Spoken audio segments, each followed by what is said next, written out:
Whew. Okay, I'm just going to ground myself for a second or two. Is that okay? It's overwhelming, but I'm just going to ground myself and breathe.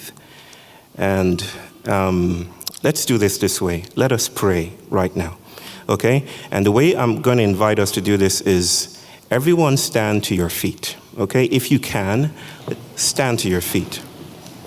I know we've been standing. My brothers and sisters here have been standing for a long time. Pardon me for doing this again. To the Board of Trustees, the President, the faculty and staff of this beautiful inquiry in public love, that is the California Institute of Integral Studies, to the wonderful families here. Let me just see your hands in the air. Just wave them from side to side. The wonderful families and communities and neighborhoods that made this possible, that attended to this ritual and have been here with us. And last but not least, to the graduates.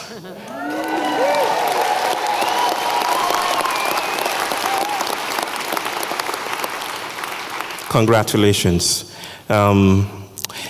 In the sprawl of our lives, we will need moments like this to mark events, don't we? We would need to find a way to name events and moments that exceed us. This is not the first time this is happening. Cultures around the world have had rites of passage and rituals. I study some of them. The Polynesian culture, nation Vanuatu, has young boys climb up a tower and hurl themselves down to the ground with twigs attached to their feet. In the moment between crashing their heads, which they almost never do, and the ground, they are changed and transformed into something else. There's a saying where I come from, that if you want to live, keep death close. There's something about ritual and rites of passage that transform us. So I ask, what do we have here? I think we have cake, and that's okay.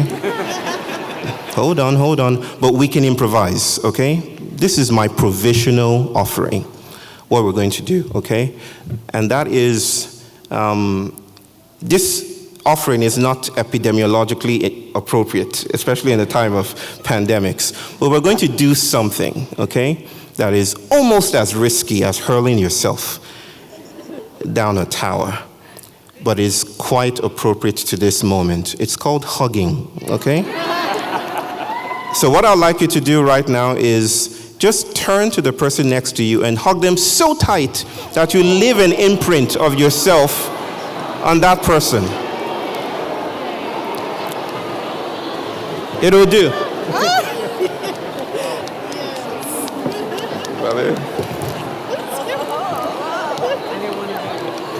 Very tight. Hug so tight. And now, all right. I have just a few minutes, okay? All right. How was that? Did it feel good? Okay, hold on just 1 second. Now I would like you to kind of put the bow, the ribbon on it. And this is my invitation to an animist politics we're about to perform here. So I would like you to roar, right? I would like you to roar so loudly that this, not this. Let's not jeopardize the architectural integrity of this beautiful space. But I would like you to roar and scream, and it would be our way of saying we are here.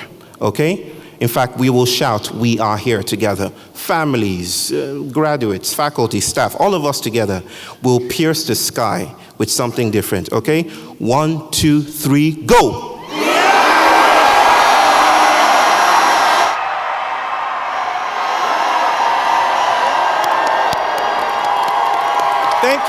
Thank you.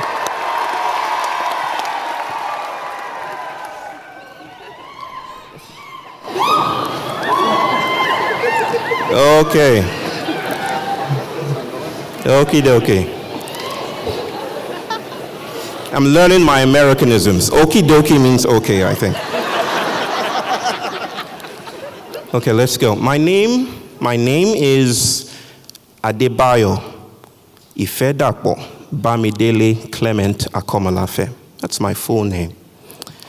I am Alethea's father and Kea Abayomi's father.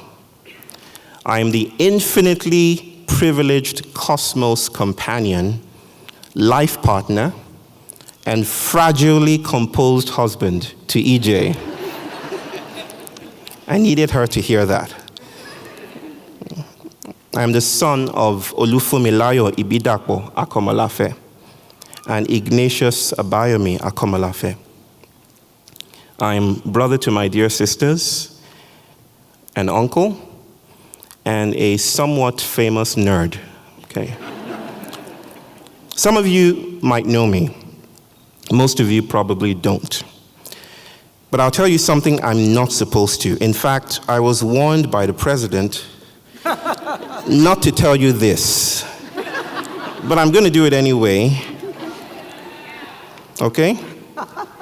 The organizers of this beautiful celebration were terribly excited about the speaker for this year. And so after some quick deliberation, some anxious words of encouragement, crossed fingers and toes, they held their breaths and sent an email to Snoop Doggy Dogg.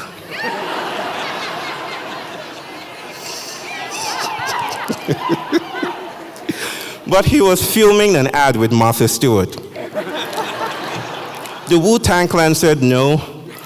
Tom Cruise's secretary said he's off to space and quite unavailable. And Vin Diesel, well, let's just say he's filming one last ride. Okay. My shameless attempt to impress you with my knowledge of Americanisms aside, my point is, I don't quite fit the bill. I wasn't even on the list of options. I'm an off the list, off the books, off the record compromise choice.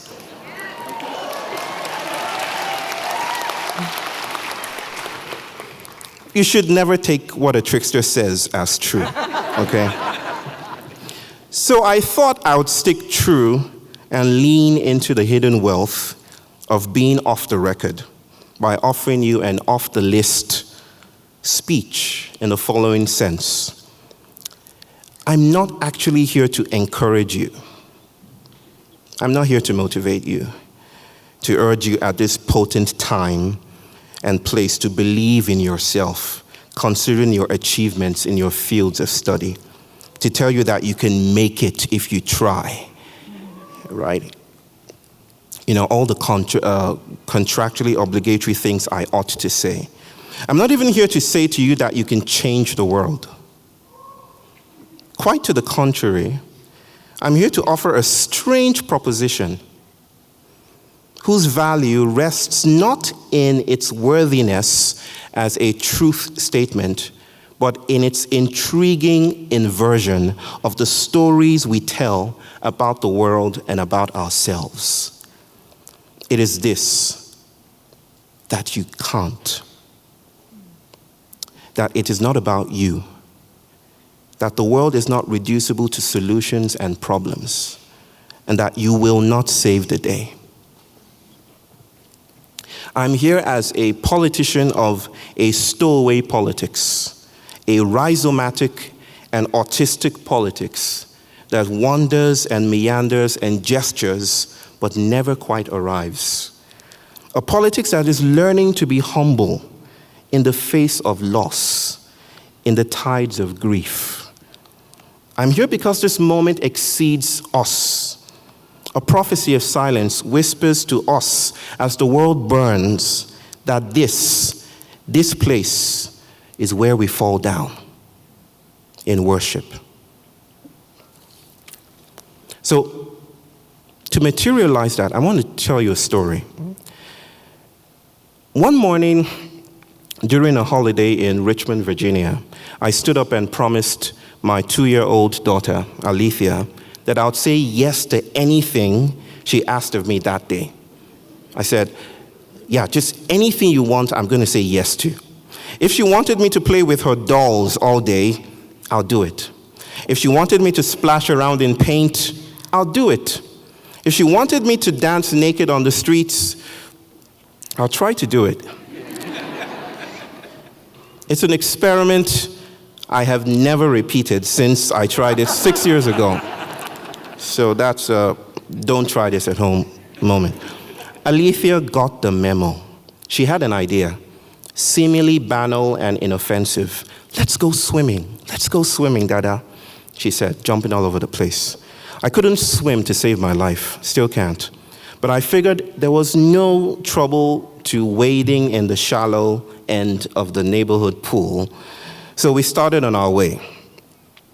Soon she began to do strange toddler-like things. She insisted that what was very clearly the pool was not in fact the pool. She urged us in another direction, pointing at a lake. Apple in throat, I pressed on with her proposal. Then she insisted that I take off my slippers and try to wear hers instead, like we were standing on holy ground or something like that. Eventually, we got to the pool cum lake, but instead of going in, she stood silent. Strangely so. The silence was beginning to feel awkward. So I attempted to end it by offering a story to her about her people and her unique Afro-Asian heritages. I wanted to tell her about the Igbo people and the Yoruba people and her grandfathers and Tamil people in South India. I wanted to tell her all these stories. As I opened my mouth to speak, she said, "Shh, this is where you shush." It was the most sacred shush I had ever witnessed. When the UN Intergovernmental Panel on Climate Change released its sixth report on the state of the planet this past March, I thought again about that shush. I thought about our frantic efforts to save ourselves, how our solutions and justices ironically reinforce the very realities and rationalities we're trying to leave behind. I thought about how very stuck modern civilization is, how very much in trouble it is.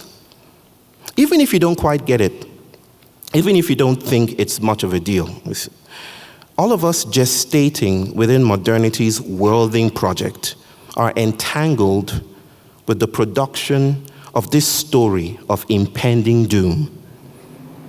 We are racialized within this narrative of fire on the mountain, the fire this time.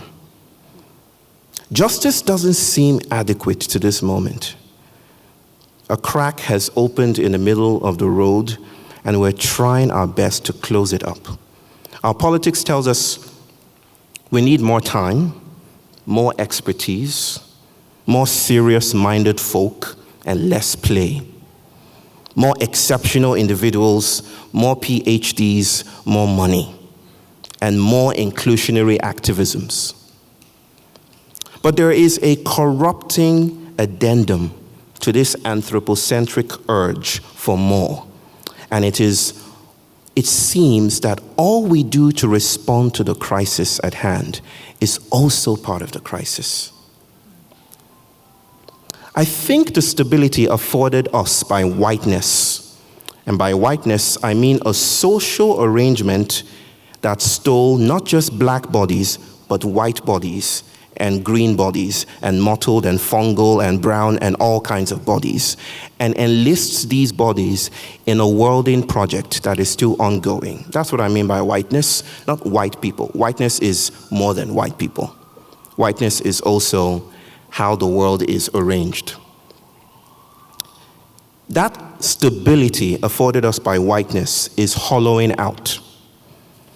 White stability is flailing. Something is pulling the seams apart. A geophilosophical force is disengineering the machine, disrupting the myth that we are stable individuals, overwhelming our borders and boundaries. Something is in the way.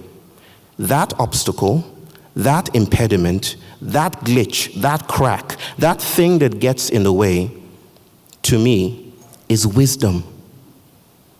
Yes, wisdom is not so much a profusion of knowledge as it is the transversal disruption of knowing. Wisdom is what remains when we've come to the end of everything we know. Wisdom is where the arched back of the road rises and stretches, withdrawing its endorsement of convenient human mobility. Wisdom is where the world kicks back and refuses to be put in the family way. Wisdom is where the world says, I will not endorse your continuity. You will listen to me. I am no longer the stage. I'm just as much an actor. Wisdom signals the passing of a wild, troubling thing. Wisdom is also the place a 2-year-old child silences her father. The place of the shush. The place we're invited to listen, to touch tenderly and be touched, and to stray away from the algorithms of the modern, to grieve, to cultivate bewilderment, to know how to grieve together and fall apart together, to know loss as the prolific gift of a cosmos always in migrancy. What gets in the way is also part of the way. So here's my invitation to you, bearers of the burden of this threshold. Shush.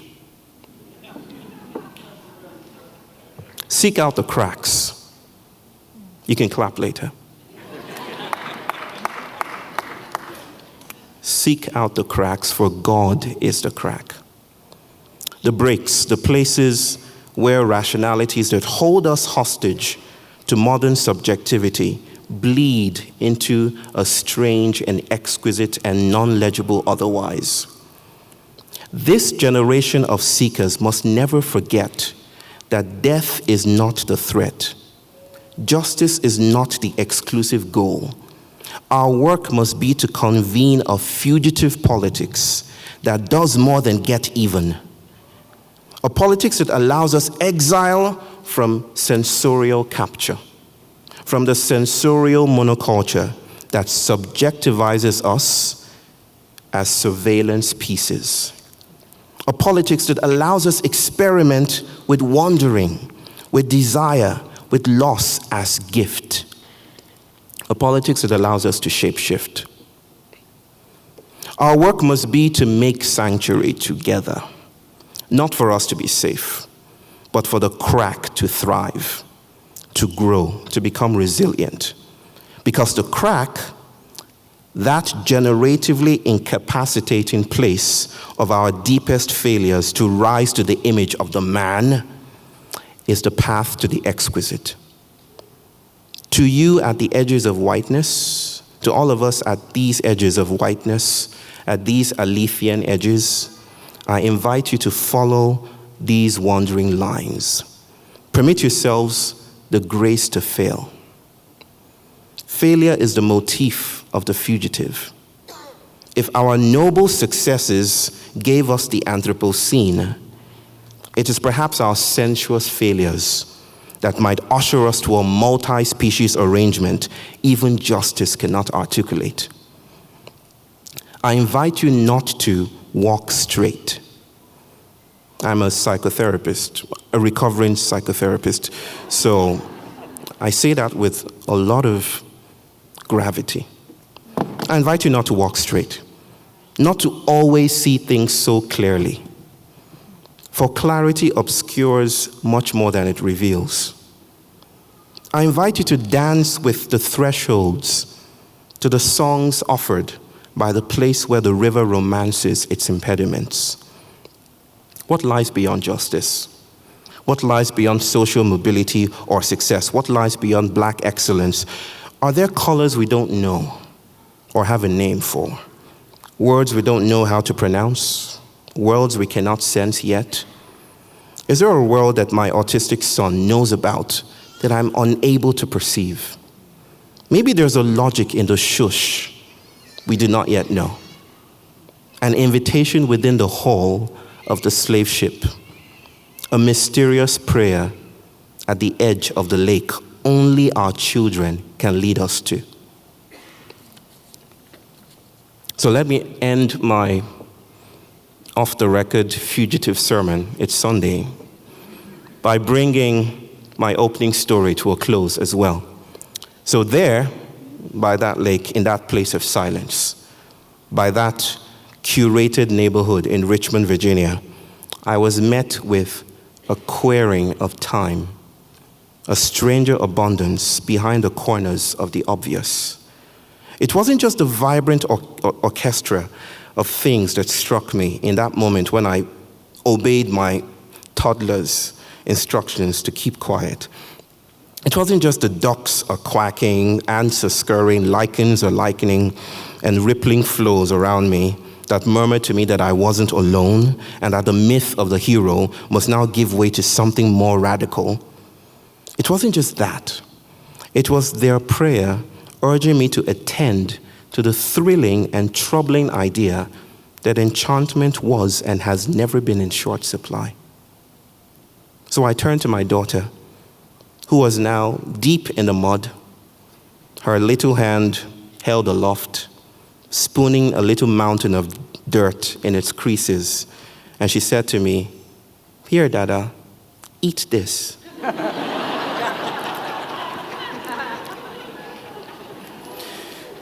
So I did. Nope, I didn't. I ended that experiment there and hauled our butts, to our apartment. But that experiment is no longer mine. It's ours now. Those Alethian edges are everywhere. The place of the shush is everywhere. To listen, to be defeated over and over again, in the words of Rilke, to be humbled, to be brought to that thin place where we are forced to exclaim, like Jodie Foster, who was also on the list of people they were about to. Jodie Foster in Contact. They should have sent a poet. They should have sent a poet. This is the site of our deepest work. I will meet you there. Thank you.